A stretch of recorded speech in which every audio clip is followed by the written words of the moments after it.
Ça, c'est le cours de la 4e année scientifique.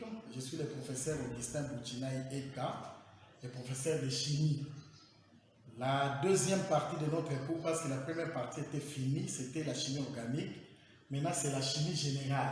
Nous commençons au 9e chapitre par électrolyse. Je vous avais dit toujours, lyse en chimie signifie décomposition. Thermolyse, décomposition par la chaleur. Électrolyse, décomposition par le courant électrique. Alors, l'électrolyse est une réaction de décomposition d'une substance par le passage du courant électrique. Alors ici, je vous décris les schémas de l'électrolyseur, la description. Dans ces schémas, ça c'est ce qu'on appelle la cuve à électrolyse. Nous avons deux électrodes. L'électrode négative qui s'appelle cathode, l'électrode positive qui s'appelle anode et qui est trempée dans une solution. Cette solution-là, le liquide dont je vais décomposer s'appelle électrolyte. Alors, ça ce sont des fils de connexion, les fils conducteurs du courant. Ici, on va mettre les générateurs du courant. C'est le courant continu, bien sûr. Ici, la borne est positive, ici, la borne est négative. J'ai dit la borne positive s'appelle anode, la borne négative s'appelle cathode. Donc, c'est ça la constitution, la description de notre électrolyseur. Maintenant, nous allons parler de l'étude quantitative. Celui qui a introduit pour la première fois l'électrolyse s'appelle Michael Faraday. C'est lui l'initiateur du terme électrolyse. Il a énoncé depuis 1834 les lois quantitatives suivantes. Première loi. Dans la première loi, il y a deux lois. La quantité d'électricité qui traverse la cellule électrolytique est égale au produit de l'intensité du courant I par la durée de l'électrolyse. C'est pourquoi j'écris qui est considéré comme la charge est égale à l'intensité fois temps.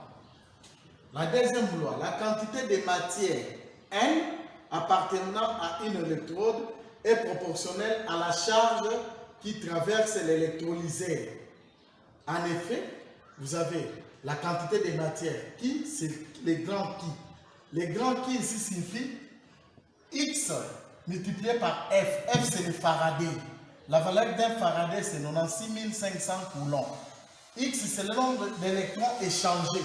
S'il s'agit du chlore, le nombre d'électrons échangés c'est 1 parce que le chlore va gagner seulement un électron. Si c'est le sodium, X égale 1. Si c'est le cuivre, X égale 2. Maintenant, la deuxième loi, les masses de diverses substances produites par la même quantité d'électricité sont proportionnelles aux masses molaires des substances.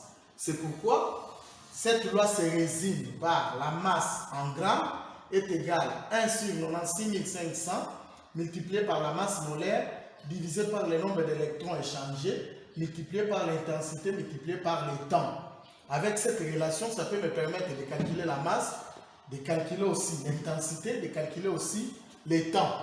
Mais quand il s'agit de gaz, par exemple le chlore est gazé, si on me demande quel est le volume dégagé par le chlore, je vais utiliser le volume est égal à 1 sur 96 500 volume molaire sur X multiplié par intensité fois temps.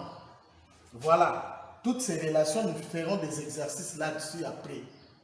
Alors, quels sont les types d'électrolyse? Nous avons mis aujourd'hui 3 types d'électrolyse. Électrolyse ignée, c'est lorsque le processus a lieu en milieu fondu, c'est-à-dire vous prenez par exemple les sels de cuisine, vous ne mettez pas de l'eau, ça va se fondre de lui-même et vous faites l'électrolyse là-bas. Et cette méthode est la plus utilisée dans l'obtention des alcalins, des alcalinoterrés et de l'aluminium à partir de l'air sel et ou de l'air hydroxyde. Deuxième type d'électrolyse, électrolyse en solution. Le processus électrolytique a lieu en solution aqueuse. Là-bas, nous utilisons de l'eau distillée pour dissoudre. Après, nous faisons passer l'électricité. Nous pouvons décomposer. Nous allons monter l'expérience en classe ensemble. L'électrolyse anode soluble. L'électrode anodique subit la réduction en lieu et place de l'anion provenant de l'électrolyte. Ici, l'exemple à la gécamine, lorsqu'on extrait le cuivre, on utilise l'électrolyse à anode soluble.